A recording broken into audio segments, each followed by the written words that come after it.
Imagine a car with seats so uncomfortable that you will get backache. A car with the same engine as the Golf GTI that costs more than a Porsche 911. A car that you can only drive if you're wearing a helmet. And a car that looks so outrageous that if you drive it on the road, people will think you've got a small willy. Meet our debutant of the year, the KTM Crossbow.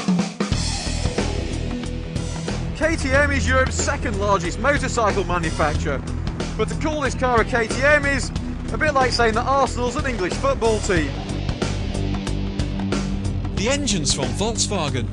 The chassis was developed by Dallara, the racing car manufacturer, and the brakes are by Brembo. It's a hybrid of some of Europe's finest automotive brains, and that's a good thing. I reckon the Crossbow should be awarded the biggest balls award as well, you know. I mean, you're KTM, you're a bike manufacturer. Very successful one. What makes them think, oh, I'll tell you what, I've got this 2 wheels lock sorted. Let's have a go at 4 wheels and build something that kind of looks like a Batmobile. But I love the fact that they brought all the influences from their bikes onto this car. You almost got the frame, which is the carbon fibre tub, then you get all the fairings. It's like really sort of modular. It feels like it all clips together. Yeah. I just think it's fantastic. And what a toy as well.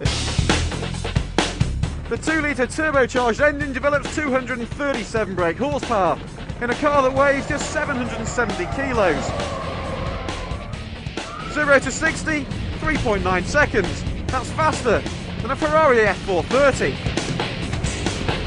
But they haven't got the price over, have they? I mean, KTM bikes are really good value. And like this thing, I mean, what price to start at? Like 57 grand? 47 grand starting price. This one's 74. Those carbon fibre wheel arches are over 4 grand. But unlike some other track day mashups, I mean, they're usually put together in sheds. Whereas this thing, the fit and finish on it is incredible. No, I mean, all the weave in the carbon fibre is perfect.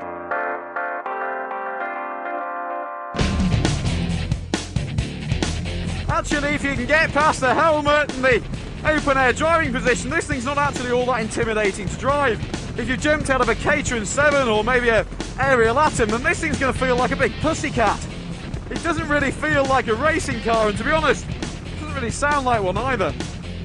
But of course, with so little weight and all that power, if you want it to oversteer, then it will. I don't think it's as sharp to drive as, say, a Lotus 211 or some of the other track day specials, although it is very adjustable. Yeah. So I'm sure that if you wanted to, you know, put some sticky tyres on it and tune it up to however you want it.